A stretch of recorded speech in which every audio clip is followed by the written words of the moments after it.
Bias thrives under the armor of authority. In a downtown corridor, pulsing with protest, a black woman exits a coffee shop and crosses into a moment she didn't create. Officer Darren Collier sees her pause and decides it's defiance. He sees threat where there is only composure. He doesn't ask her name. He doesn't know she's a federal judge. Her silence forged in courtrooms, her restraint earned through years of command. To him, she's just another body to move. So he strikes. But instead of control, he sparks the beginning of his undoing, and a reckoning his department won't escape. Before we go any further, comment where in the world you are watching from, and make sure to subscribe, because tomorrow's story is one you don't want to miss. The heat in the city pressed down like a heavy palm against the skyline, warping the air above the pavement and giving the illusion that everything was swaying gently under pressure. The kind of heat that clung to the back of your neck and made even the sidewalks feel aggressive. Downtown was louder than usual, but not unmanageable. Just crowded, congested, the kind of tension you could taste before it ever reached your ears. The sound of chanting rolled down the avenue like a wave caught in concrete. Voices layered over car horns, sirens, and the dull whir of police helicopters circling overhead. Judge Marlene Stokes pushed the door open to Bean and Ledger, a boutique coffee shop squeezed between a vintage camera store and a boarded-up barber shop. Inside, the air had been cool and still, filled with the earthy scent of fresh espresso and quiet music from a corner speaker. Outside, it was chaos in the way only modern cities could deliver. Organized, over-policed, and one confrontation away from boiling over. She wore a gray pantsuit, her court badge clipped out of view, but tucked securely in her handbag. There was no robe today, no clerk shadowing her, no courtroom protocol to insulate her from the world's disorder. Her only plan had been a late lunch and a moment to think. In truth, she hadn't wanted to be downtown at all, but she needed the walk, needed the break from headlines and motions and the buzz of her own mind. What she didn't need, and certainly hadn't planned for, was to walk straight into the path of armed men on horseback. The mounted patrol advanced slowly from the opposite end of the plaza, their horses thick-legged and restless, hooves clacking over stone as the crowd tightened around them. The protesters weren't violent, at least not from what Marlene could see. She'd watched them gather an hour earlier from inside the shop, placards lifted in unison, some faces painted, others masked, all of them moving to the rhythm of a cause they refused to let die. She hadn't read all the signs, but the message was unmistakable. A local man had been killed by police the week prior, shot 6 times in the back, and not a single officer had been suspended. She crossed toward the edge of the plaza, careful not to step into the crowd, keeping her distance as she walked along the perimeter. The coffee in her hand had already cooled, but she wasn't thirsty. She just wanted to get back to her car and leave the noise behind. As she moved, a camera phone brushed past her shoulder, and she heard the digital click of a shutter. Someone muttered an apology without looking at her. Then the patrol neared. The officer closest to her pulled at his reins and jerked the horse to a halt. He was tall, broad-chested, and his helmet gleamed white beneath the sun. His uniform was immaculate, too tight, as if it had been starched into place. He raised his hand and barked a single word at her, not to the crowd or his colleagues, but directly at her. "Move!" She stopped walking, her brow furrowed, not in defiance, but in confusion. There was space around her, plenty. She was walking along a cleared path, nearer to the storefronts than the crowd. She angled her head slightly and said, calm as ever, "I'm not in anyone's way." The horse shifted again, sensing the officer's tightened grip. His eyes narrowed beneath the visor. "I said move." His voice had no patience, no interest in clarification. Just force. "I'm not interfering," she replied. "I'm walking to my car." Whether it was the tone she used, or simply the fact that she dared speak at all, something inside the man broke. He didn't yell again. He didn't issue a warning. Instead, he lifted the baton clipped to his hip and brought it down in a sudden, practiced arc toward her shoulder. The strike caught her between the collarbone and neck, jarring her entire frame, knocking her coffee from her hand, and sending her back a step with stunned breathlessness. The crowd gasped, and a dozen phones turned toward the scene like radar picking up a storm. She clutched her shoulder, not out of fear, but disbelief. "Are you serious?" she asked, the words half-winded. He didn't respond. He leaned forward and nudged his heels into the sides of his horse. The animal obeyed, stepping into her path and knocking her backward, this time with enough force to drive her into the ground. Her palms scraped against concrete as she caught herself, and her head snapped sideways from the jolt. She cried out, pain flaring up her arm. "Back off!" she shouted, her voice echoing over the chants, over the rising confusion. Another officer appeared from the right, then another. One shouted for her to get on the ground, not noticing or not caring that she was already there. One grabbed her by the elbow and pulled her arm behind her back. Her knees scraped against the street as she was yanked up and turned around. She protested, clearly, repeatedly, without screaming. "I am a federal judge. My name is Marlene Stokes. Let me go. You are making a serious mistake." She was met with silence, not just from the officers, but from the system they embodied. A silence so complete, it felt deliberate. Her voice, authoritative and unmistakably composed, bounced off their armor without effect. One of them, a younger cop with a fresh badge and too much adrenaline in his hands, pressed his forearm into the back of her neck as he leaned into the cuffing, adding unnecessary weight, as if he were handling a threat instead of a woman in business attire whose only resistance had been to speak. She was pinned face down against the scalding concrete. The heat radiated through her cheekbone, and when she tried to shift slightly to relieve the pressure on her wrist, the officer snapped, "Stop resisting!" though she hadn't moved an inch beyond instinct. Another officer stepped over her back and patted down her side, yanking her bag away and tossing it to the curb like trash. The crowd, once chanting about justice, had gone eerily quiet in this corner of the plaza. Phones were up. People watched, some stunned, some recording, a few shouting for the officers to stop. But no one crossed that invisible line between protest and enforcement. No one reached her. "I am a sitting judge of the United States District Court. Verify my ID," she said again. Slower this time. Louder. "You're under arrest," the officer above her muttered without elaboration, and pulled her roughly to her feet, wrenching her shoulders back and tightening the cuffs until the metal bit into bone. Her right wrist was already swelling from the fall, and the angle at which he held it made her see stars. They marched her past a row of spectators who now understood, too late, that she had not been part of the protest at all. She wasn't holding a sign. She hadn't shouted anything. Her heels clicked against the concrete in stuttering rhythm as they half-dragged her across the plaza, toward a dark blue police van with its back doors open.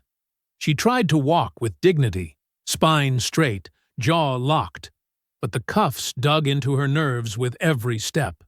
The officer who hit her, Collier, she would learn his name later, walked beside them, unbothered, his baton loosely swinging by his thigh like a leash. His horse had been led away by another cop, leaving him momentarily dismounted, but no less cocky. Someone from the crowd shouted, "What did she do?" And someone else answered, "Nothing. She didn't do a single thing."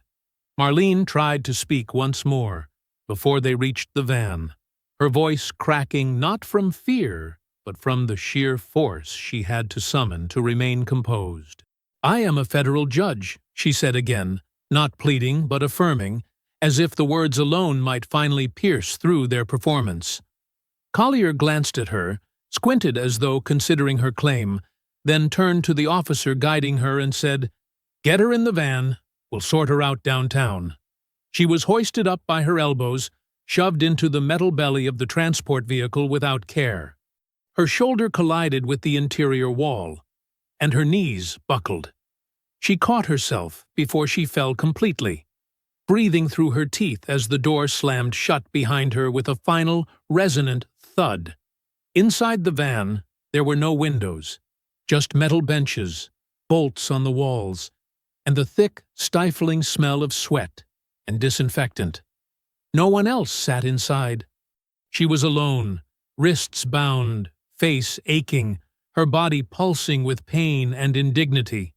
The van rocked as the engine started. She tilted her head back, eyes closed, letting the motion lull her out of immediate panic. But she wasn't afraid, not in the way they expected her to be. She was already calculating.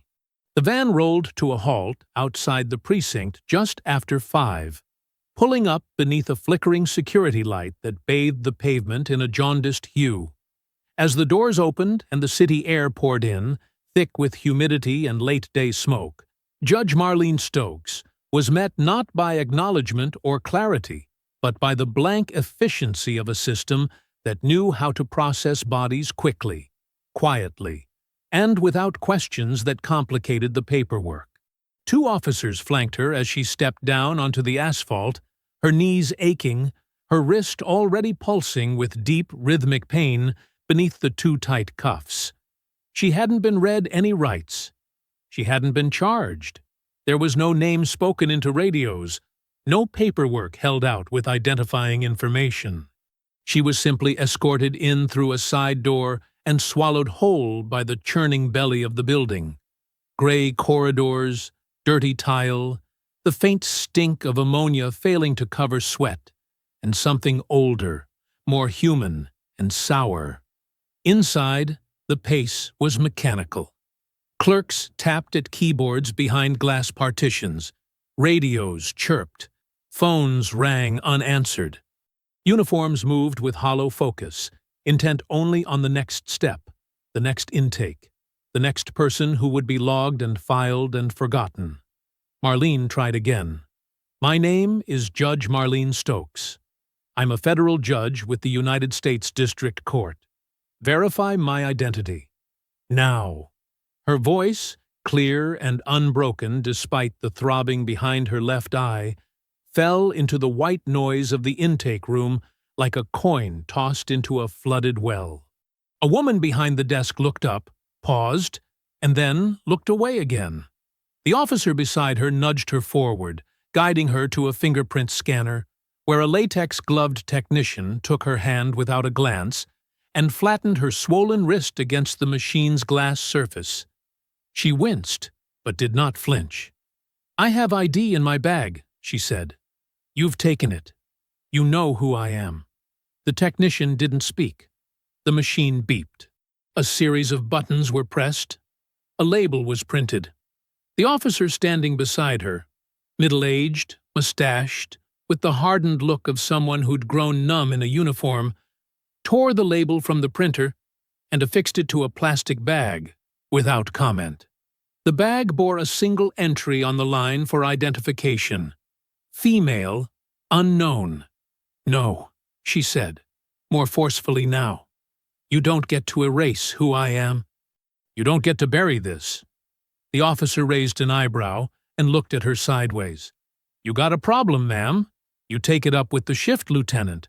But right now, we got process to finish. Then process it correctly. I am a federal judge. This is illegal detainment."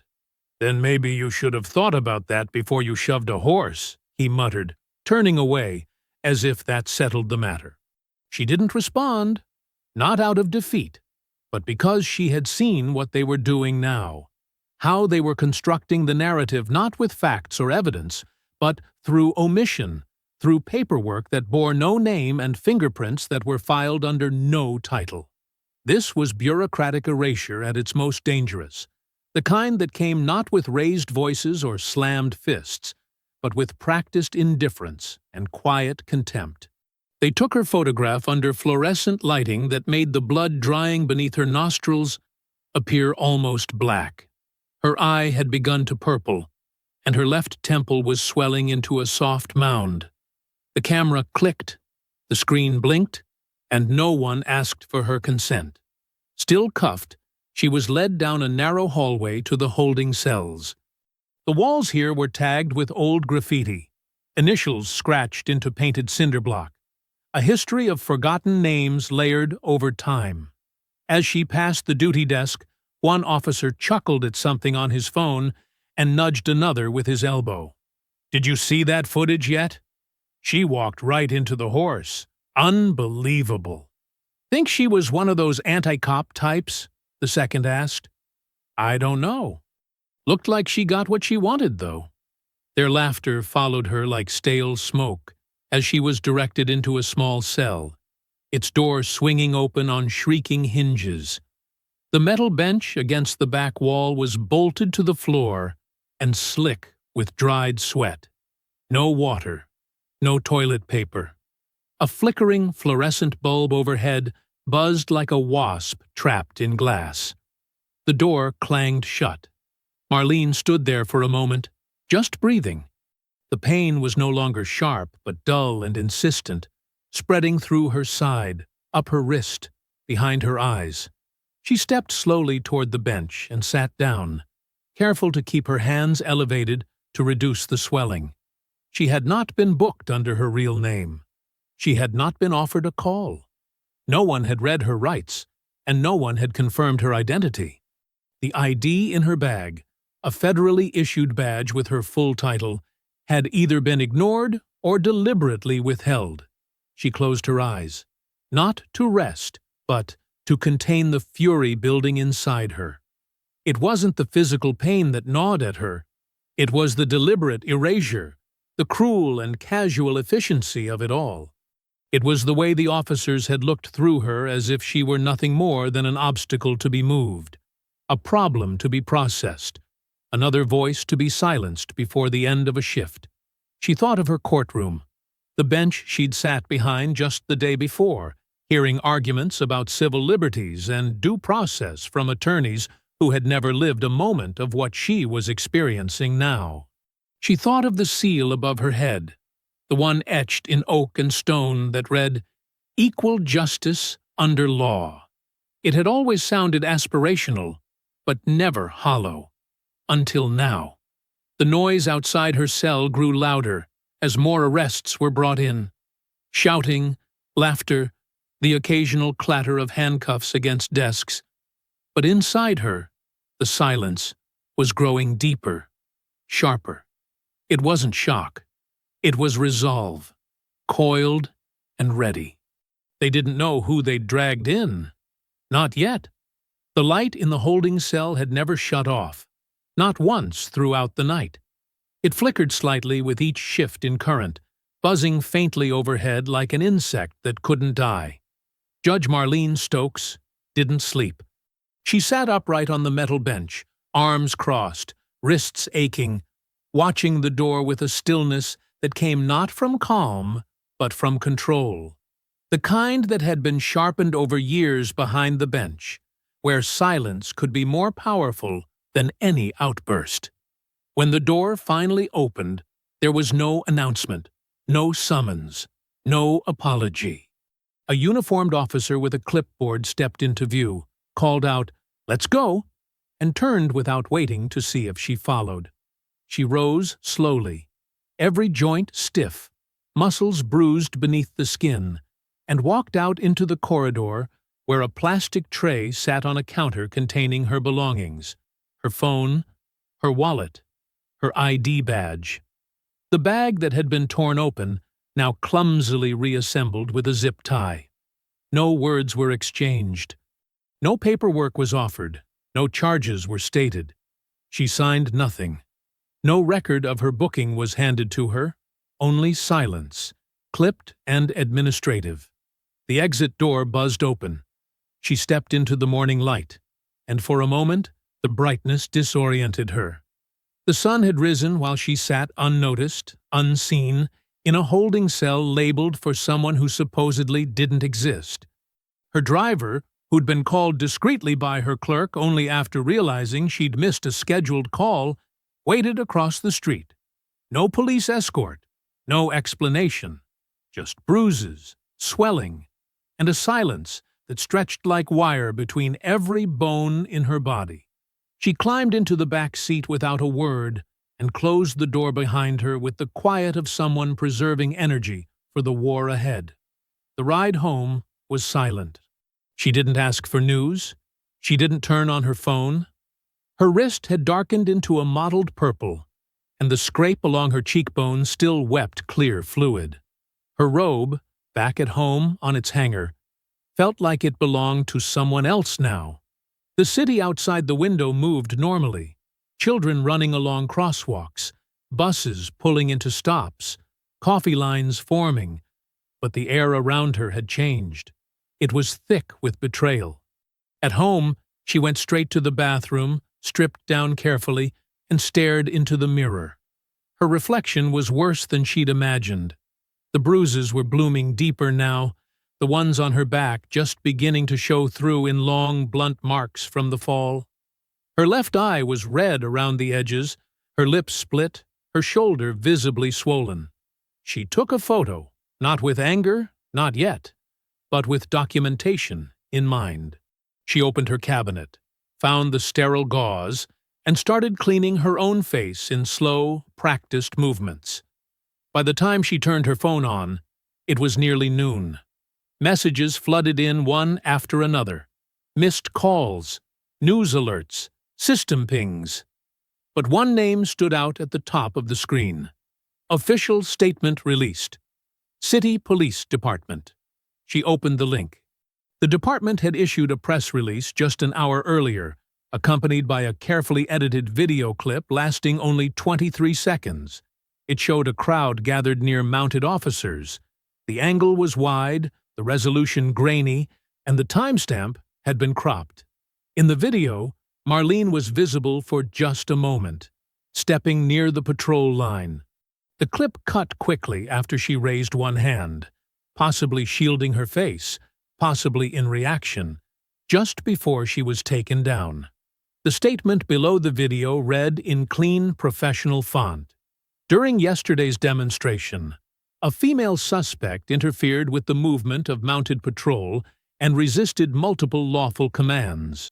Officers acted to disperse a disruptive element within an aggressive group. The department is reviewing the incident and remains committed to transparency and community safety. She read it again, not because she hadn't understood it, but because she couldn't believe the speed and precision of the lie. Beneath the release, quotes had already begun to surface from anonymous sources close to the investigation, each more rehearsed than the last. One claimed she had inserted herself between officers and protesters. Another reported she had been non-compliant, and that officers had no way of knowing her identity at the time. A third quote was more pointed, asserting that she had provoked the horse by moving directly into the path of mounted control efforts. The local news stations ran the footage on loop, each adding their own slight inflection of doubt, spinning context like, "Sugar." Anchor voices referred to her not as a judge, but as an unidentified woman believed to be involved in the protest crowd, even though no photo of her holding a sign, chanting, or engaging with protesters existed. One host speculated whether her refusal to comply might be connected to prior strained views toward police conduct, as if angering a horse could be read from court transcripts. And then came the union. The Fraternal Order of Police issued its own response before the sun had fully set, defending the officers involved and denouncing false narratives pushed by politically motivated actors. They did not name her directly, but the insinuation was as thick as molasses. The union's president stood behind a podium during an impromptu press conference, surrounded by flag pins and solemn-faced officers in dress blues, and spoke of the dangerous climate our officers face every day especially during coordinated anti-police efforts. The mayor, when asked at a scheduled event later that afternoon, offered only, "I won't be commenting until the department completes its internal review." No mention of her injuries. No question about excessive force. Just a procedural shrug designed to disappear under the weight of weekend news. By the time the evening rolled in, the machine had already settled into place. Her name had not yet been officially tied to the event, but the story had been built brick by brick. Aggressive crowd, uncooperative woman, necessary intervention. Even in absence, her role had been defined without her. They had tried to reduce her to a shadow before she had spoken a single word in public. But what they didn't seem to understand, or perhaps had simply never imagined, was that she was not one of the nameless. She was not disposable. She knew the law they were hiding behind, the loopholes they were twisting, the codes they were abusing, and she would not be content to survive this in silence. She sat in the quiet of her living room, surrounded by legal texts and half-drawn curtains, and opened her laptop. Her fingers, still stiff, still aching, found their rhythm.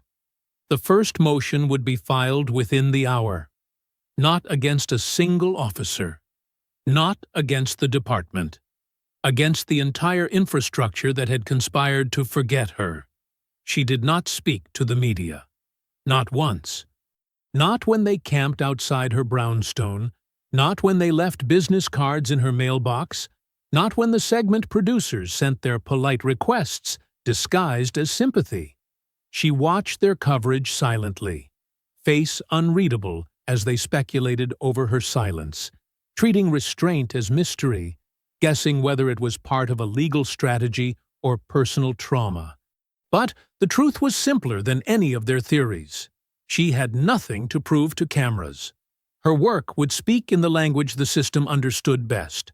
Filings, subpoenas, contempt motions, and hard, unrelenting precedent. By mid-morning on the third day after her release, she sat alone in her study, wrapped in a loose black sweater, her injured wrist supported by a brace, her face still marked but less swollen now. The walls around her were stacked with casebooks, copies of the federal code, and thick annotated binders from her own docket, cases she had once presided over with firm clarity and little tolerance for procedural games. Now, she found herself navigating those same rules, not as judge, but as plaintiff, as citizen, as injured party moving through a system designed to outlast truth. The first motion she filed was strategic and surgical, an emergency motion to preserve all video, audio, and communications related to the incident. She addressed it to the district court under her jurisdiction, marked it urgent, and attached a preliminary list of items: unedited body cam footage from the mounted unit, surveillance feeds from the plaza, patrol logs, internal officer communications, and radio transmissions. It was not an accusation, yet. It was a protective measure, one she knew the department would try to sidestep. Within 24 hours, the city attorney filed an objection. According to their office, no complete body cam footage existed. The department claimed a technical malfunction affected several mounted patrol units during the protest. One body cam had allegedly overheated. Another's data was corrupted. A third, they reported, had not been activated due to an administrative oversight. They attached a signed statement from the precinct's technical supervisor and asked the court for understanding during what they described as an active period of high operational demand. The footage was missing, or so they said. Marlene read the response in full, twice, jaw tight, fingers tense on the keyboard. Her expression didn't change, but her breathing slowed as the implications settled into place. It wasn't just about the loss of footage. It was the beginning of a familiar playbook, a slow drip of partial information, just enough to cloud the issue, but never enough to clarify anything. She did not wait for permission. Within hours, her legal team, assembled quietly, a mix of former clerks and civil rights attorneys who had once stood before her bench, filed a second set of motions, subpoenas for every single internal communication between officers assigned to the mounted patrol that day, including shift assignments, disciplinary records, unit training protocols, complaint histories, and emails from supervisors logged in the 72-hour window surrounding the incident. The department responded with redactions so aggressive the pages looked censored by a foreign intelligence agency. Names were blacked out, timestamps obscured, full sections replaced with legal justifications citing officer privacy, internal security, and ongoing departmental review. The substance was gone, gutted by bureaucracy and legal insulation. Her team filed a formal objection. They followed it with a motion for contempt, aimed at the precinct commander and city council for failure to comply with court-ordered discovery. The language was measured, the tone precise, but the intent was unmistakable. She would not be stonewalled. She would not accept technological failure as coincidence. She would not pretend this was normal. The city doubled down. Their filings became defensive, then evasive. They accused her legal team of being politically motivated. They suggested her position as a federal judge complicated public perception. In one memorandum, the city attorney argued that the plaintiff's judicial status may create undue bias in the court's handling of procedural matters. It was a thinly veiled attempt to undermine her standing without addressing her claim. She ignored the bait. The filings continued. Within the week, she filed suit against the police department under Section 1983 of the Civil Rights Act, citing excessive force, unlawful detainment, and systemic obstruction. The complaint ran nearly 60 pages and included a detailed narrative, still photographs of her injuries, affidavits from bystanders, and documentation of the city's shifting statements. Then she expanded the battlefield. She sent formal requests for oversight intervention to the Department of Justice, citing a pattern of misconduct in the city's Mounted Patrol Division. She forwarded sealed documents to state-level judicial conduct boards, asking them to reopen disciplinary records that had previously been sealed. She flagged concerns to the State Civil Liberties Commission and requested a full audit of use-of-force reports tied to mounted units in the past 5 years. Every motion was deliberate, every request documented. Her legal filings created a paper trail too extensive to bury quietly. Still, no one from the department apologized. No officer acknowledged wrongdoing. The footage remained lost, according to them, and the union, now emboldened by the mayor's silence, began fundraising off the narrative of smear campaigns against honorable officers under attack. Meanwhile, Marlene said nothing to the public. She didn't sit for interviews. She didn't release statements. But in private, her team worked daily, late into the night, compiling inconsistencies and building the timeline with a surgeon's discipline. It wasn't just about the assault anymore. It was about the machine that moved to erase her, that had done the same to hundreds of others with less visibility and fewer tools to fight back. And though the court dates had not yet been set, and the media had begun to lose interest without fresh spectacle, she knew this was the moment the battle turned, because the system had bet on her silence. And she had made the one move they weren't prepared for. She stayed calm, stayed quiet, and kept going. By the second week, the silence from the city began to crack, but not in the direction of accountability. It began, instead, with whispers. A single news outlet, one of the smaller, more sensationalist networks with a reputation for chasing headlines over truth, aired a segment speculating about Judge Marlene Stokes's mental fitness in light of what they described as her unexpectedly aggressive legal blitz against the city. The language was careful, hedged, but unmistakably seeded for doubt. The piece cited an anonymous source familiar with her personal history and alluded to an incident from years prior involving a medical leave of absence. No specifics were provided, but the insinuation was clear. Instability, unreliability, a potential history of emotional or psychological distress. The anchor's tone was neutral, the smile professional, but the damage had been planted in prime time. Within hours, the story spread, picked up and reshaped by other platforms, each layering the narrative with their own color, some wondering aloud whether her past could be relevant context to her behavior, others questioning whether her judicial temperament had ever come into question behind closed doors. None of them had facts, none of them had context, but all of them had airtime. Marlene read the transcript of the original report in silence, eyes tracking each line as her legal team debated how best to respond. She didn't flinch. She had known this moment would come, the attempt to discredit her, to shift attention from institutional misconduct to personal speculation. But knowing didn't make it easier to stomach. By morning, the attack escalated.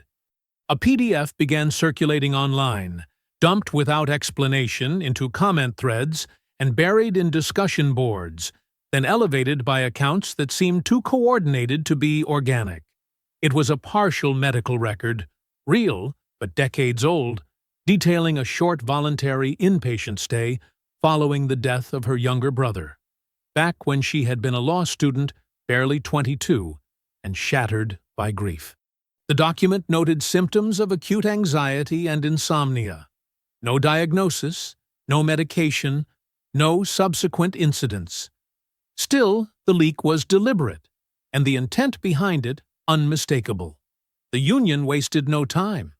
In a hastily arranged press conference held outside their headquarters, their president, a former officer turned mouthpiece, stood flanked by officers in dress blues, and launched into a speech about the importance of emotional stability in leadership.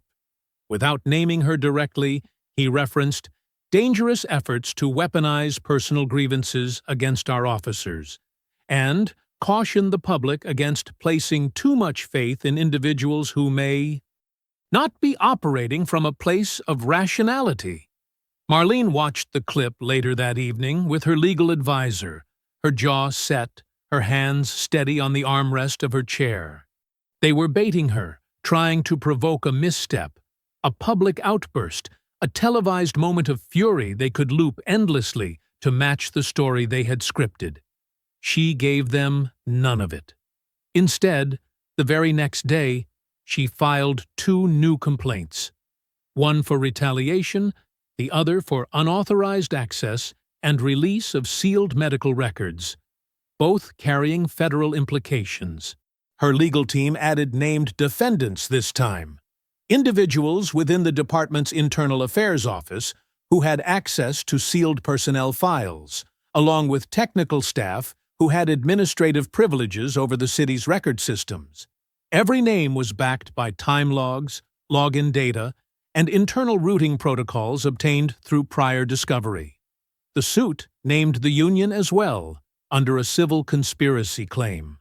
But the campaign against her didn't slow. Pundits continued to speculate. Online forums filled with coordinated threads questioning her credibility, her impartiality, her past rulings. They cherry-picked 1 or 2 controversial decisions from her tenure and framed them as proof of bias, painting her as a judge who had long held resentment against law enforcement. The irony that those same decisions had upheld due process and protected defendants' rights regardless of affiliation was lost in the churn. And yet, for every headline twisted against her, something else was beginning to take shape, quietly at first, then louder. Community groups, many of which had long felt abandoned by the justice system, began organizing. A local coalition that had once fought for independent police oversight issued a public statement naming her by title and demanding a federal investigation into the precinct's history of excessive force. Law students from 2 nearby universities staged silent protests on the courthouse steps, carrying signs that read, "We believe Judge Stokes." A group of black women lawyers, judges, and clerks published an open letter of support in a national legal journal, signed by hundreds. Then came Reverend Ty Carter. He'd been quiet for years, a once prominent civil rights figure whose voice had guided the city through darker times, but who had gradually stepped back from the front lines, worn down by the weight of too many funerals and too little change. But when he appeared outside City Hall that Friday, gray-bearded, slow-moving, cane in one hand and a microphone in the other, the crowd that gathered knew it meant something. "They tried to silence her," he said, voice weathered but still full of fire. "They tried to erase her like they've erased so many before. But they forgot who she is. They forgot what she's built. And they sure forgot who's watching now." The crowd responded not with cheers, but with a solemn kind of unity. Heads nodding, fists raised, voices steady. It wasn't spectacle. It was memory. Marlene didn't attend the rally, but she saw the footage later. She watched as her name was spoken, not as a subject of scandal, but as a symbol of resistance, of survival, of relentless clarity. She didn't cry. She didn't smile. She simply turned back to her work, added the next filing to her list, and prepared for what would come next. Because this wasn't just about her anymore. It never had been. The message arrived through a private email address her clerk maintained for judicial correspondence not meant to pass through official channels. It came in late, 2:11 a.m., without signature, without introduction, without any flourish. The subject line read only, "You don't know me, but I know what they're hiding." Marlene read the message 3 times before responding. The body was short, but precise. The sender claimed to be a former officer with first-hand access to internal documents tied to her case. He said he had been watching the city's reaction, the union's spin, and the quiet storm she was unleashing. And he said he couldn't stand what they were doing to her. Not anymore. A burner address was included. A note followed. "There's more than you think. They knew who you were. They had time to stop it. They didn't."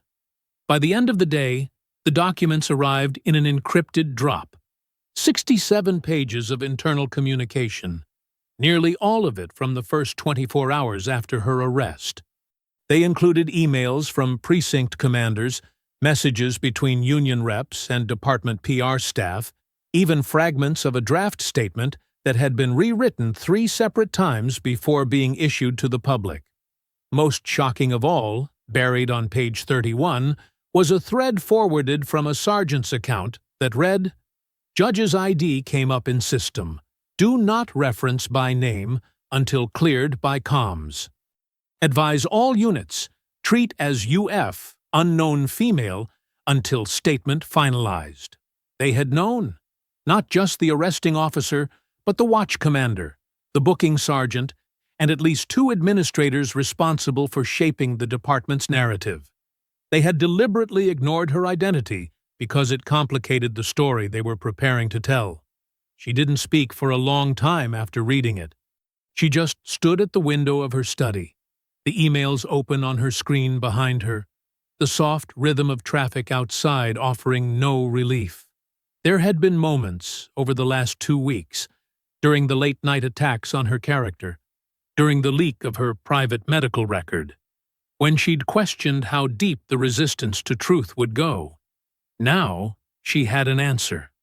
They hadn't just lost control of the story. They had engineered its misdirection with clinical precision. A follow-up message came the next morning. The sender now identified himself. Marcus Wynn, former patrol officer. 5 years in uniform, 2 of them attached to the mounted unit before requesting reassignment. His name had never crossed her desk in court, but it had come up in old oversight reports, quietly, modestly, connected to internal disagreements over crowd control procedure. A name she hadn't remembered then. One she would never forget now. He had been monitoring communications after leaving the force, using an old backdoor account he hadn't shut down. According to him, the department had flagged the incident within 30 minutes of her arrest, well before her name had reached the public. The orders had been clear. Do not engage media. Do not admit fault. And under no circumstances release unedited footage. They would control the optics. They always did. In his message, Marcus made a final promise. There is uncut footage. I've seen it. Mounted Patrol had a secondary camera mounted on the flank, meant for internal training. The unit keeps backups. I know where they store them. Her legal team absorbed the news like a jolt of electricity. A meeting was called within hours. Files were locked. Affidavits drafted. A motion was prepared to demand access to all off-network archival footage maintained by the Mounted Division, including training simulations, disciplinary reviews, and raw video from mounted deployments during public demonstrations. It would be filed under seal quietly to avoid tipping off the department too soon. Still, the pressure mounted. As her legal filings intensified and her story spread through underground channels, the smear campaign against her continued in more insidious ways. Old photos were dredged up from law school years. A columnist wrote a piece titled, "When Judges Act Like Activists," making no direct mention of her name, but leaving no doubt whom the rhetoric targeted. And in the more toxic corners of the internet, digital mobs formed to dissect every known detail of her personal life, hunting for inconsistencies, scraps of vulnerability. Marlene read some of it, not out of vanity, but necessity. She needed to know what version of herself they were constructing, what armor she would have to wear next. But even she hadn't been prepared for the moment that came late one night, just past midnight, when her own sister called, hesitant, worried, and said, "I just saw a picture of you online. It was from when you were in the hospital that summer. Why would they do that? Why would they put that out now?" There was a pause on the line, and for once, Marlene had no immediate answer. The law had always been her shield, her structure, her language. But in that moment, hearing the worry in her sister's voice, she felt the reality of what was being taken from her. Not just privacy, not just reputation, but the quiet dignity that came from a life lived by the rules she thought protected everyone. She didn't cry. That part of her had long since hardened. But after she hung up, she sat alone in the dark of her living room, the glow of her computer casting shadows across the floor, and allowed herself the rare indulgence of silence. She wasn't broken. Not even close. But the toll was real. And if she was to continue, if she was to finish what had now gone far beyond her own assault, she would need more than legal filings. She would need exposure, unfiltered, undeniable. Marcus Wynne had already given her the match. Now she just needed the flame. It surfaced on a Tuesday morning, just before 9, released without preamble on a small digital rights forum known for publishing leaked government documents. The video was embedded between grainy thumbnails and lines of metadata. There was no headline, no caption, just a timestamp, a file name, and the words, "Uncut," from the flank. By 10 a.m., it had been copied to 3 different platforms. By noon, it was everywhere. The footage ran for just under 4 minutes, captured from a body-mounted secondary camera worn by one of the mounted officers, not the ones issued for patrol accountability, but the kind used internally for training and analysis. The angle was clear and unflinching. The horse's head loomed in frame, but the lens sat high enough to capture the plaza, the crowd, and most critically, the full sequence of what had happened. Judge Marlene Stokes could be seen walking out of the coffee shop, wearing slate-gray business attire and carrying a paper cup in one hand. a handbag over the other arm. She did not enter the crowd. She did not speak to protesters. She walked along the sidewalk, separate, calm, unarmed. Her expression was neutral. Her posture was relaxed. Then came the voice of the mounted officer, Darren Collier, shouting for her to move, despite her being at least 6 feet from the horse's path. The camera captured every second of the exchange. Her voice, measured and deliberate, replied, "I'm not in anyone's way." The next moment, he raised his baton and struck her across the clavicle. The impact sent her stumbling. The horse moved forward into her, knocking her to the ground. And still she did not fight back. The final minute was the worst.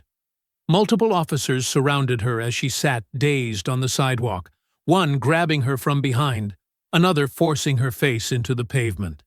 She shouted her name. "I am Judge Marlene Stokes," again and again. She was cuffed, bleeding, dragged across the street as cameras recorded from every angle. There was no ambiguity. There was no resisting. There was no crime. The silence online lasted barely 5 seconds after the video ended. Then the internet exploded. Hashtags that had faded into the background over the past week were suddenly revived, and new ones, "We saw her," "Char Stokes unedited," "Charin no justice, no edit," began trending globally. Civil rights organizations, dormant during the slow churn of the legal process, issued immediate responses. The ACLU called it one of the clearest cases of unconstitutional abuse of authority caught on tape in the last decade. Amnesty International shared the footage with a formal statement, demanding independent review. Within 2 hours, the footage had crossed oceans, translated by subtitles, shared by activists in London, Nairobi, São Paulo. Cable news, which had hedged its coverage thus far, pivoted with speed and shameless precision. The same anchors who once questioned her temperament now spoke solemnly of deeply troubling use of force violations. The editorial boards of 2 major newspapers reversed course, issuing online retractions of earlier op-eds that had cast doubt on her account. The city government, until then locked in procedural stonewalling, scrambled to contain the fallout.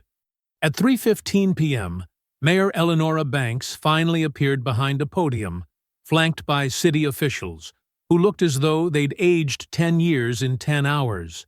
Her expression was taut, her words meticulously scripted. "We are aware of the footage that has been released to the public," she began. "We are initiating an immediate review of all relevant departmental actions surrounding the arrest of Judge Marlene Stokes. At this time, I will not assign blame until the facts have been fully reviewed. But I assure the public, this matter is being treated with the seriousness it deserves." The press corps wasn't buying it. Reporters shouted questions as she stepped away. Why did the department deny the existence of this footage? Will the officers involved be placed on leave? Is the mounted unit still operational? No answers were given. Just silence. Again. But now it no longer belonged to her. Back at the courthouse, Judge Stokes's docket resumed at 9:01 a.m. the following day. She had not canceled a single hearing since the incident, had not stepped away from her judicial duties even once. But today felt different. Not because she had changed, but because the world around her finally understood what she had endured. Security had been tightened without her asking. Her clerk stood guard outside her chambers, sorting through a mountain of new messages, some supportive, some not, but all acknowledging her. When she stepped into the courtroom, the room was already full. Every seat along the gallery walls was occupied. Law students, journalists, quiet citizens from neighborhoods across the city, many of whom had never set foot in a federal courthouse before, but had come simply to be present. She wore her robes without expression, her face still marked by a faint line along the cheekbone where the bruising had faded but not disappeared. She didn't smile. She didn't acknowledge the attention. She simply took her seat, tapped her gavel once, and called the first case. There were no cameras allowed in federal court, no audio, no media distractions. The day's proceedings continued exactly as they always had, with careful deliberation, precise argument, and quiet authority. But outside, the image of her rising from that bench after what had been done to her, after being silenced, miscast, and buried beneath a narrative of lies, spread faster than any press conference. People saw her, not just the woman who had been brutalized in public, but the one who stood back up, unbought, unsilenced, and deliberate. Later that evening, a formal complaint was filed by a coalition of civil rights attorneys calling for the immediate suspension of the officers involved and a federal consent decree over the entire department. Several additional plaintiffs came forward. Citizens who had experienced similar abuse at the hands of mounted patrol, but who had previously lacked the platform or courage to speak. Now they had both. And Marlene Stokes, who had once believed her story might be buried under layers of redaction and protocol, watched from behind her chamber door as the truth, at last, took on a life of its own. The department didn't speak for him this time. Officer Darren Collier, whose name had become synonymous with the footage seen by millions, stood alone behind the camera lens of a national morning show just 3 days after the video's viral spread. His uniform had been traded for a sports coat and a carefully chosen tie. Navy blue meant to read as quiet authority. His face, pale and tight, bore no sign of regret, only calculation. The network billed the interview as an exclusive, with a primetime anchor offering the usual measured tone of balance, though the framing had already shifted. Gone were the accusations of misconduct. Now, the segment was cast as a debate between perspectives. The lead-in repeated his title, Veteran Mounted Patrol Officer, and paired it with phrases like escalating tensions and moments of confusion during protest suppression. He spoke slowly, each sentence clearly rehearsed. "I feared for my safety," Collier said, eyes wide, hands motionless in his lap. "That day was chaos. People were shouting. The horses were spooked. I gave lawful commands. I followed my training. I didn't know who she was. How could I have? And I didn't strike her out of malice. I responded to a threat, as I've been trained to do." The anchor nodded gently. "But what about the video, Officer Collier? What do you say to critics who point to that footage as evidence of excessive force?" He didn't hesitate. "I understand it looks bad in hindsight, but people don't see what I saw. She moved fast. She stepped into the patrol zone. I was trying to contain a potentially explosive situation. If I hadn't acted, it could have gotten worse. For everyone." The moment aired live across the country. The clip was uploaded within minutes and dissected in near real time. It didn't hold. The footage had already burned its way into public memory, and every sentence Collier spoke was sliced apart by side-by-side analysis. Frame-by-frame breakdowns flooded social media. Experts in use of force policy appeared on every platform, pointing out inconsistencies, calling out fabrications. The narrative he clung to, of panic, confusion, urgency, collapsed under the calm precision of the uncut video. She hadn't moved quickly. She hadn't approached the horse. She hadn't raised her voice. She had done nothing but exist in a space they didn't want her in. What Collier had called a threat was, to anyone with eyes and a conscience, a composed woman walking along a public sidewalk. Public backlash to the interview was swift and ferocious.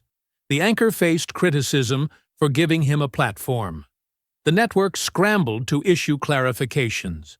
And by the end of the day, the mayor's office, having remained conspicuously cautious even after the video's release, announced that 3 officers involved in the arrest had been placed on administrative leave pending investigation.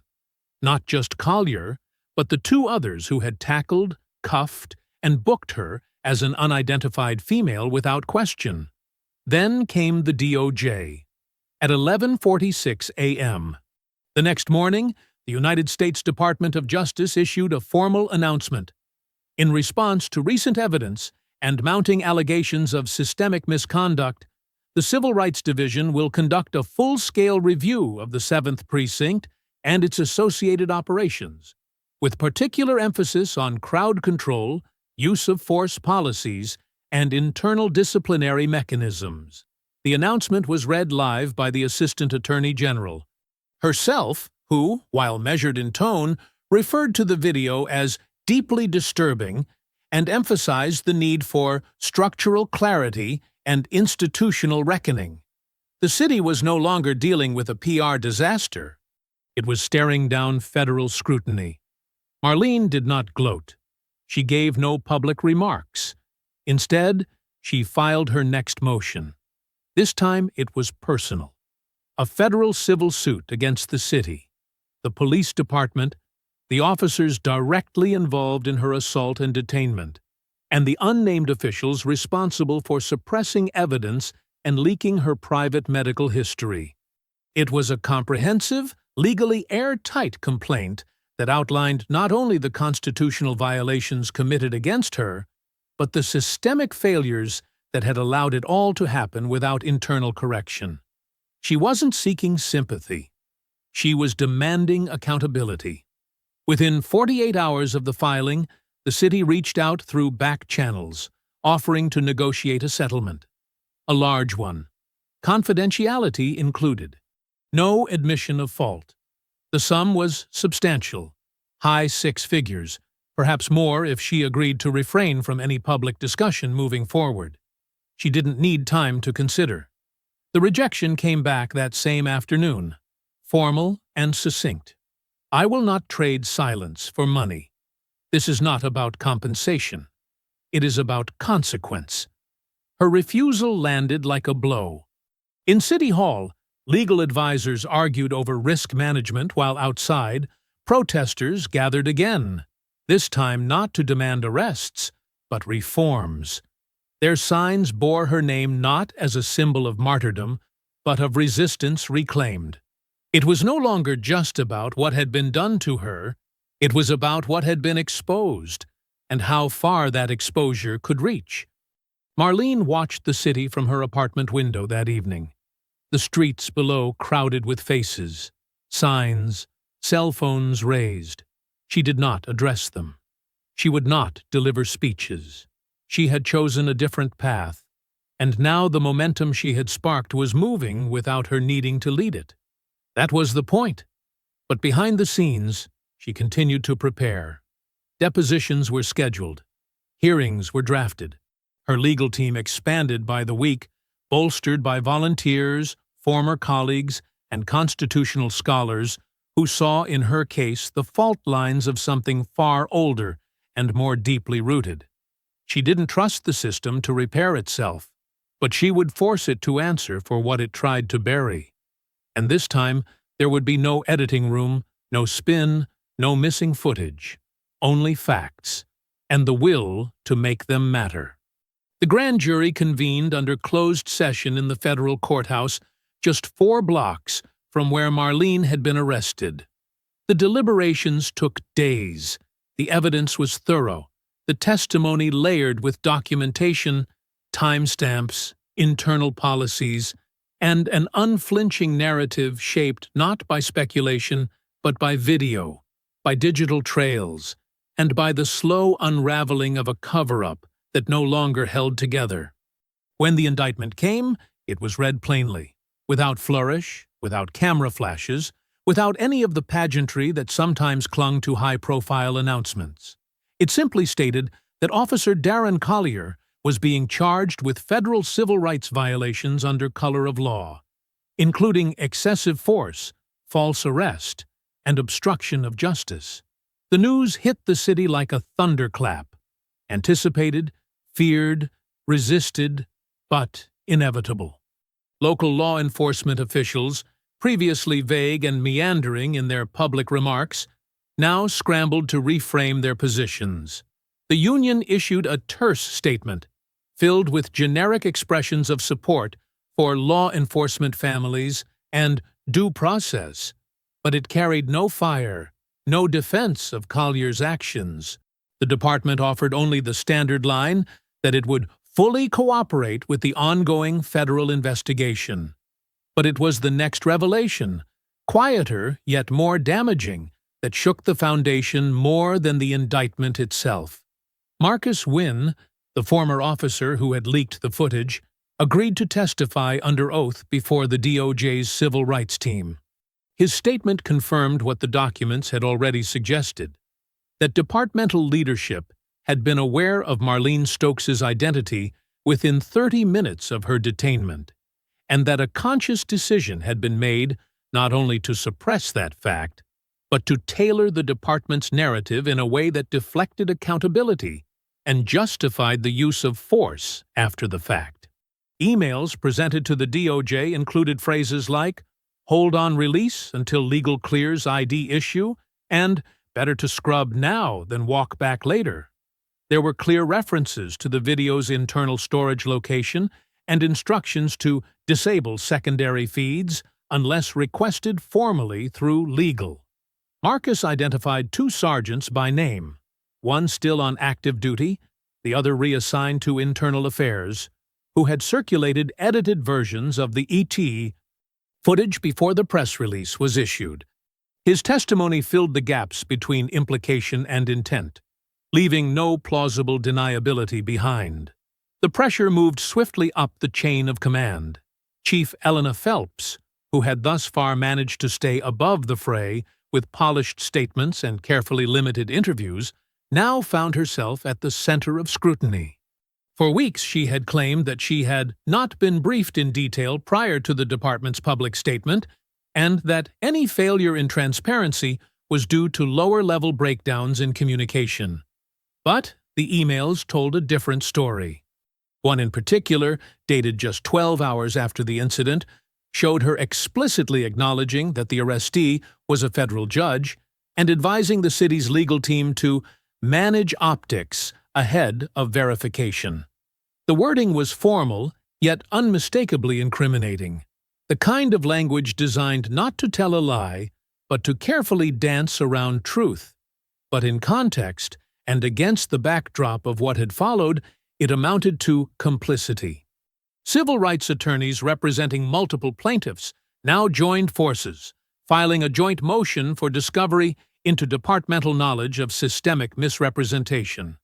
The motion listed Chief Phelps by name, citing not only dereliction of duty, but deliberate evasion of constitutional obligations. It was the kind of legal move that carried real institutional consequences, not just for individuals, but for policies and the structure itself. Within days, Chief Phelps called a press conference. She stepped up to the podium with tired eyes and practiced stillness, flanked by department brass, who seemed suddenly more like hostages than allies. Her speech was short, written by attorneys, designed to sound conciliatory but insulated. "While I stand by my officers and the difficult decisions made in high-pressure situations," she began, "I acknowledge that mistakes were made in the handling of the aftermath surrounding the incident with Judge Stokes. I was not fully informed at the earliest stages, and I take responsibility for not demanding more immediate transparency. I welcome the DOJ's review and will fully cooperate moving forward. It wasn't enough. Not for the public. Not for the legal teams building their cases. And not for Marlene. She didn't watch the press conference live. She had, by then, grown used to the optics game, watched how the language was deployed to create the illusion of accountability while protecting the core of power. But she read the transcript that evening, alone in her chambers after her final hearing of the day. She read it slowly, line by line, understanding exactly what wasn't being said. There would be no confession, no apology, just the slow, bureaucratic retreat of those who had counted on silence, counted on obscurity, counted on the old tactics to keep them insulated. But their insulation had torn. And now, the wind was getting in. That same week, a dozen new citizen complaints surfaced, cases long buried, minor in detail but consistent in pattern, unwarranted stops, aggressive dispersals, intimidation under mounted patrol units. Most of the victims had never thought to file before, too exhausted by process or ashamed of futility. But now they stepped forward. Some had video, some had witnesses, all had stories, and they no longer had fear. Marlene read each one. Not as a judge, not yet, but as a woman who now understood, perhaps more than ever, how close the system always stood to the edge of betrayal. This wasn't closure, it was escalation, and the wall was beginning to break. By the time the third lawsuit was filed in a single morning, the city attorney's office stopped trying to downplay the scope of the crisis. They had crossed from damage control into something less containable, a legal siege that grew louder by the hour. Multiple plaintiffs, now organized into a unified front, were pursuing independent claims of misconduct stretching back years, all tied either directly or indirectly to the department's mounted patrol unit. These cases, once seen as too minor or isolated to matter, were suddenly linked by a central spine, a culture of impunity that had operated unchecked until Judge Marlene Stokes's arrest shattered its invisibility. Internal affairs, long regarded as a lifeless formality inside the department, was no longer capable of managing the collapse. The unit had, for years, existed in name more than in function, a division that excelled at delayed findings, carefully worded exonerations, and quiet retirements negotiated in back rooms. But now their role in the cover-up had become a matter of federal interest. Investigators from the DOJ, armed with warrants and unredacted access, raided the precinct's evidence archive just past dawn one Thursday morning, seizing hard drives, chain of custody logs, and dozens of internal memos previously denied to Marlene's team. The effect was immediate and spectacular. Within 24 hours, the head of Internal Affairs resigned, citing health and family considerations. 2 lieutenants were placed on administrative leave pending further review. Subpoenaed emails revealed that disciplinary complaints had been rerouted, rewritten, and in at least 3 cases, outright destroyed under the direction of mid-level commanders attempting to keep numbers down for quarterly reviews. City Hall issued a statement emphasizing that the mayor had no prior knowledge of these actions, but no one believed it. Not anymore. The rot was no longer hidden behind protocol. It was exposed, public, and bleeding into every level of governance. Marlene did not attend the press briefings or celebrate the fallout. She did not gloat as her civil suit expanded, or as public confidence in the department plummeted.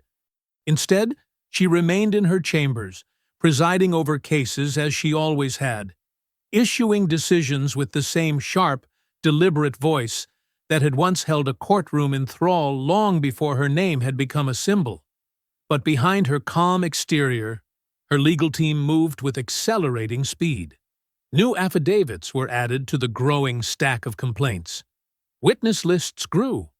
So did the number of federal observers now embedded in departmental oversight roles. The tone of the city shifted with it. The mayor, who had managed to hold on to a carefully neutral posture throughout the initial weeks, was now facing questions from the state legislature. Why hadn't the mounted unit been audited after the first major protest injuries? Why was Internal Affairs still answering to precinct supervisors and not an independent board? What justification could be made for multiple missing footage requests from cases that, in hindsight, followed the same pattern? The public, meanwhile, had no interest in institutional delay. Protests resumed, not chaotic, not violent, but organized with a precision that mirrored Marlene's filings. Marches moved through downtown with speakers reading excerpts from her complaint into microphones. College students formed legal research collectives, combing through public records for old misconduct logs. A group of retired judges, both state and federal, issued a statement of solidarity, calling the arrest and cover-up an assault not only on a citizen, but on the rule of law itself. Within weeks, the city faced 6 separate lawsuits stemming from the same department. One claimed unlawful detention. Another cited sustained physical injury from mounted officers during an unrelated crowd dispersion. One plaintiff was a teenager, another a retired veteran. Their stories were different, but the threads were identical. Force without provocation, followed by silence, then buried complaints. Marlene's team, though not legally attached to every case, quietly offered access to discovery material wherever relevant. They did not coordinate narratives. They did not craft press releases. But the web of truth was growing, and it no longer depended solely on her voice to be heard. The department responded with predictable desperation. An internal memo, leaked through a second whistleblower, revealed that precinct captains had been instructed to tighten all external communication and reduce off-the-record interactions with media and oversight contacts until further notice. The phrase, "contain the narrative," appeared no fewer than 3 times. The memo ended with a familiar bureaucratic refrain: "We must protect departmental integrity while this situation is reviewed." But integrity, once fractured, does not heal with paperwork. Chief Phelps had not been seen in public since her last press conference. Rumors circled of retirement packages being discussed behind closed doors. A replacement was already being floated. An outside hire, someone with no previous ties to the department. The implication was clear: a reset. But Marlene wasn't interested in resets. She was building something that couldn't be reset: a precedent. Behind the scenes, her courtroom docket grew heavier, filled with motions from attorneys citing her case, invoking it as legal context in civil rights actions, employment claims, even family court disputes involving police intervention. Her name, once offered cautiously, was now a citation. She watched the ripple grow without interfering. This wasn't about celebrity or legacy. This was about the fundamental assertion that systems built to serve could not be allowed to operate without visibility, that no badge, no rank, no office could exist beyond the reach of the law. The city, once smug in its bureaucracy, had begun to feel the sharpness of that truth. It wasn't fire in the streets or graffiti on courthouse walls. It was depositions, hearings, and audits. It was walls of case files unsealing like old wounds. It was consequences, not headlines. The internal fire they tried to smother now burned from within, and no spin or settlement could douse it. The hearings began in a crowded municipal building stripped of ceremony, but thick with expectation. Rows of folding chairs filled the gallery, flanked by journalists, law students, retired civil servants, and quiet citizens whose expressions held no illusions about what they had come to witness. The dais, lined with city council members and independent review commissioners, was lit flatly by overhead fluorescents, but the atmosphere felt more like a courtroom than a civic panel. Everyone understood what was at stake, even those who tried to pretend otherwise. For the first time in decades, the department's leadership appeared not as an institution above the city, but as subjects of it. The police commissioner sat grim and wordless as recorded excerpts from internal affairs interviews played aloud. Officers once regarded as untouchable were identified by name. Precinct commanders testified in clipped tones, their answers parsed by attorneys who showed no deference to uniforms. But it was not the spectacle that held the room. It was what came on the 3rd day, when Marlene Stokes took her seat behind the microphone. There had been no announcement, no staged arrival, no entourage. She walked in quietly, wearing a tailored navy blazer over a black blouse, and sat without preamble. The room, which had been restless through much of the morning, fell into a silence that was as deep as it was deliberate. Her name had been invoked countless times over the past weeks, her face made familiar to the public in still frames and video loops. But now, here she was, not in robes, not behind a bench, but seated under oath, prepared to testify with the same composure that had once commanded courtrooms and now held the full attention of a city reckoning with its own reflection. She spoke, without flourish. Her voice was calm, but precise. She recounted the facts without editorializing, allowing the violence to speak for itself. She described her walk from the coffee shop, the unprovoked command, the baton strike, the shove from the horse, the cuffs pressed into her injured wrist. She explained how she identified herself multiple times, how she was processed as an anonymous detainee, how her request for medical attention was ignored. She did not raise her voice. She did not dramatize, but the weight of her presence turned each word into evidence. When asked why she had chosen not to accept the city's offer of a settlement, she paused for a moment, not for effect, but for clarity. Then she said simply, "Because this was never about compensation. It was about correction." No applause followed. No interruption. Just the respectful quiet of those who knew they were hearing something that could not be walked back. Her testimony ran just under 90 minutes. It was followed by questions from the panel, some legal, others political, but all conducted with an edge of discomfort. No one wanted to appear too sympathetic, too skeptical, too aligned. But Marlene did not lean into their hesitations.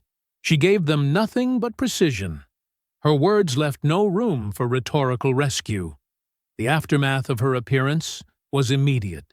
Public confidence in the police union, once a political juggernaut, began to erode at measurable pace. Polling released that week showed a sharp drop in approval, not only from communities long critical of law enforcement, but from moderate constituencies who now felt deceived. The union's president, who had previously defended Officer Collier with defiant speeches, canceled a press appearance and was later seen leaving City Hall with a legal team in tow.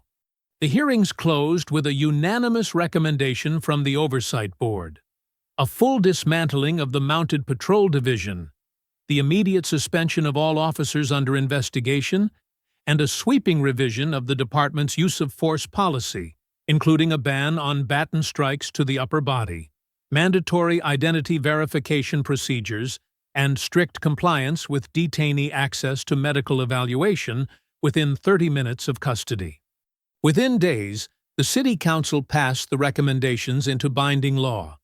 The mounted unit, once paraded as a symbol of tradition and control, was officially disbanded. The horses were reassigned to parks and therapeutic programs.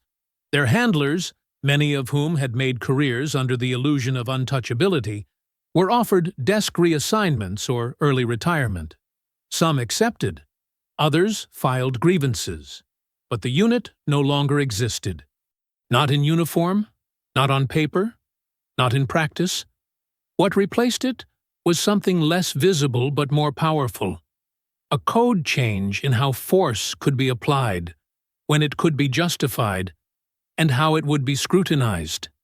And though it did not bear her name, everyone knew where it came from. News of the hearings and the department's reformation reached national outlets within the week. Editorials ran in The New York Times, The Washington Post, and The Atlantic. Civil rights advocates across the country cited her case in proposals for legislation. Law schools folded the incident into their case studies. A prominent television journalist called it the most consequential legal intervention by a sitting judge in a generation, without ever issuing a public ruling. But Marlene never joined the noise. She didn't give televised interviews. She didn't accept awards. When asked to appear at national forums, she declined. Instead, she returned to her docket. She issued rulings. She moderated hearings. And those who passed through her courtroom, defendants, prosecutors, public defenders, plaintiffs, found nothing changed in how she presided, except perhaps for one thing. There was no longer a question about who she was. And for those who had once tried to erase her, who had counted on silence and deference to cover their actions, there was now only the sound of her voice in testimony, the policies rewritten because of her, and the legacy they could neither deny nor deflect. The shift was not loud. It did not come with banners or fanfare, but it came, and it would not be reversed. The ruling came down mid-morning, issued in a clean 12-page order with the unambiguous language of federal intervention. The Department of Justice, citing repeated constitutional violations, a pattern of misconduct, and the irreparable erosion of public trust, placed the entire department under a federal consent decree. It was not temporary. It was not symbolic. It was binding. Every policy involving use of force, detainment, and public engagement would now be subject to oversight by an independent monitor appointed by the court. Quarterly compliance reports would be filed and made public. A civilian review board, long pushed to the sidelines, would be granted full subpoena power and voting authority. The order applied to all precincts. No exceptions. The city's political class, caught flat-footed by the speed and breadth of the ruling, scrambled for footing. Public statements were cautious, apologetic, full of appeals to healing and reform. But they had been bypassed. The language of justice no longer flowed through podiums and press conferences. It moved through filings and orders now, through the quiet mechanisms of judicial force, slow, deliberate, and irreversible. Chief Elena Phelps resigned within hours of the ruling. No farewell speech, no ceremony. Just a memo circulated through departmental email servers at 3:27 p.m., thanking colleagues for their service and announcing her departure, effective immediately. She left the building through a side exit, shielded from cameras, her decades in law enforcement ending not with applause, but with the closing of a car door no one rushed to hold open. The Union president's fall was less graceful. Following leaked financial records showing misused funds intended for officer legal support, and a series of secretly recorded conversations exposing coordinated disinformation efforts tied to Marlene's arrest, he was voted out of office in an emergency internal session. A statement followed, thick with evasions, blaming external pressure and partisan forces, but no one paid attention. His voice no longer carried weight. And Marlene? She said nothing. She issued no reaction, no commentary, no appearance on the courthouse steps. She simply arrived for work the next day at her usual time, entered through the west corridor, passed security, and climbed the wide marble stairs to her courtroom. Inside, the air was still. Her clerk moved with practiced rhythm, organizing case files, reviewing the docket. Court officers greeted her with polite nods, none of them awkward, none of them exaggerated. Just a simple acknowledgement that what had happened, what she had endured, what she had changed, was now a matter of record, not theater. She wore her robe, black, unadorned, familiar. It moved like part of her body, neither armor nor costume, but the same functional weight she had carried through years of rulings, deliberations, and decisions. She did not hesitate as she stepped through the chamber door and onto the bench. The gallery was full, not with press, though they had tried, not with protesters, though some were there, but with ordinary people, attorneys, interns, citizens, former defendants, current litigants, families watching the slow grind of legal process in real time. There was quiet respect in their posture, not reverence, just recognition. And in the third row, just over her left shoulder, sat a young officer in dress uniform. He was new, his insignia crisp, his badge recently issued. He sat forward slightly, elbows on his knees, eyes locked not on his phone or the bailiff, but on her. Marlene saw him. She didn't speak. She didn't gesture. But her gaze paused for a moment as it passed across the gallery, and he seemed to understand what that meant. That this room, this process, was different now. Not perfect, not fixed, but changed. The first case on the docket was a routine matter. A motion to suppress evidence in a narcotics charge based on an unlawful search. The arguments were brief, procedural. The attorneys presented their positions. The courtroom held still, as if waiting for something larger, something theatrical, something fitting the scale of what she had endured. But that wasn't what Marlene gave them. She looked over her notes, clicked her pen closed, and then spoke with the same composure she had always maintained. Not for drama, not for cameras, but for clarity. We'll proceed.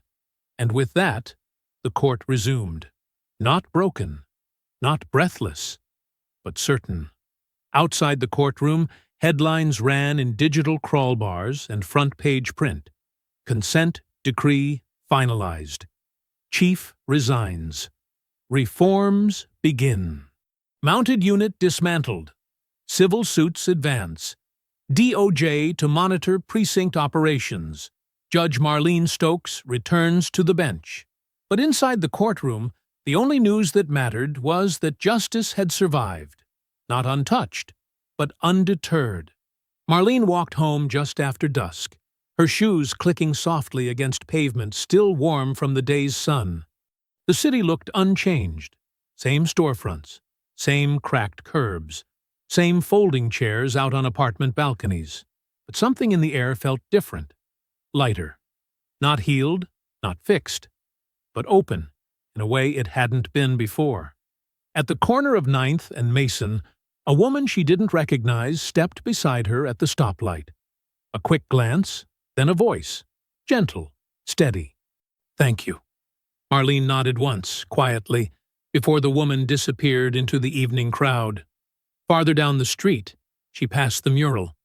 It had gone up fast, anonymous in origin, a towering grayscale image of her mid-step, coat drawn close, expression unreadable. It wasn't heroic. It was quiet, measured, real. She didn't stop to look at it long. She didn't need to. She turned the corner toward home and exhaled slowly. The inbox was full when she arrived. Dozens of new messages, most from people she would never meet. Women describing their own arrests, their silences, their bruises, both physical and not. Some wrote in gratitude, others in grief.